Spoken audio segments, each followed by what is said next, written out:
Hi friends, நம்ம இப்போ பார்க்க போகிறது டே 8க்கான கிளாஸ் தான் பார்க்க போகிறோம். ஆல்ரெடி 7 கிளாஸஸ் பார்த்துருக்கோம். அதோட எல்லா லிங்க்கும் கீழே இருக்கும், நீங்கள் வேணும்னா செக் பண்ணிக்கோங்க. இப்போ பார்க்க போகிறது நம்ம டே 8ல் என்னென்ன லெட்டர்ஸ் கற்றுக்க போகிறோம் அப்படின்னா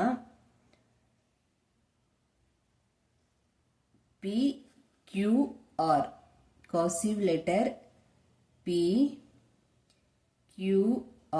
இந்த 3 லெட்டர்ஸ் தான் பார்க்க போகிறோம். வாங்க எப்படி ரைட் பண்ணுறதுன்னு பார்க்கலாம். பி ரைட் பண்ணுறது பேசிக் ஸ்ட்ரோக்ஸ்லேருந்து ஸ்டார்ட் பண்ணுறோம். பேசிக் ஸ்ட்ரோக் அதாவது ஸ்டார்டிங் ஸ்ட்ரோக் இருக்குது இல்லை, இந்த ஸ்டார்டிங் ஸ்ட்ரோக் போட்டுட்டு கீழே standing line, starting stroke, standing line and then down curve. N போடுவோம்ல, ஆல்ரெடி என் ரைட் பண்ணியிருக்கோம் பாருங்கள். அதுலேருந்து அப்படி இப்படி பாருங்க, starting stroke, come down with a standing line, go up and make a down curve, small p. மறுபடியும் பாருங்க நான் எப்படி ரைட் பண்றேன்ட்டு. p, small p.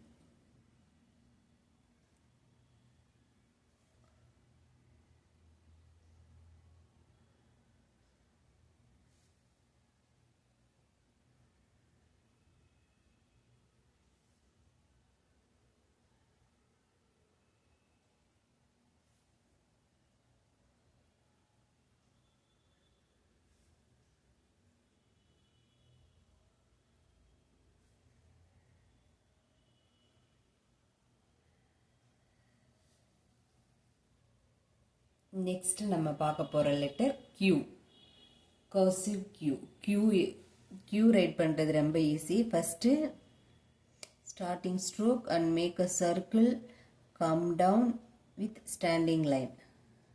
பாருங்கள், starting stroke, make a circle, come down standing line and a small slant. Q.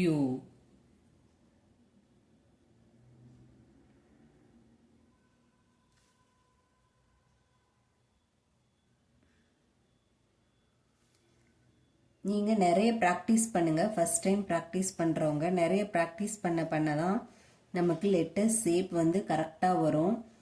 அடுத்து நம்ம words எழுதும்போது நமக்கு அது ரொம்ப யூஸ்ஃபுல்லாக இருக்கும். Q. Next R.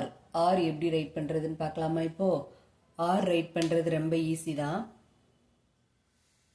இந்த பேசிக் ஸ்ட்ரோக் தாங்க எல்லாத்துக்குமே. இதுதான் பேசிக் ஸ்ட்ரோக். பேசிக் ஸ்ட்ரோக் போட்டுட்டு அது பக்கத்தில் ஒரு குட்டி சர்க்கிள், பேசிக் ஸ்ட்ரோக், குட்டி சர்க்கிள், அதில் ஒரு ஸ்மால் லைன் போட்டு அப்படியே கீழே ஒரு ஸ்டாண்டிங் லைன் போடுங்க. அவ்வளவுதான். ஆர்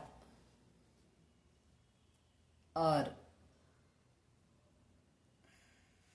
பாருங்க, மறுபடியும் கீழே நான் எப்படி right பண்ணியிருக்கேன்ட்டு.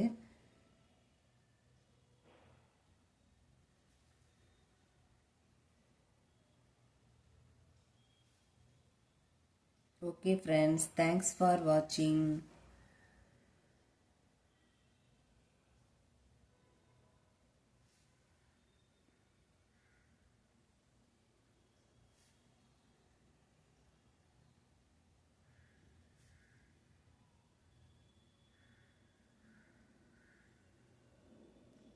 Bye. Have a great day.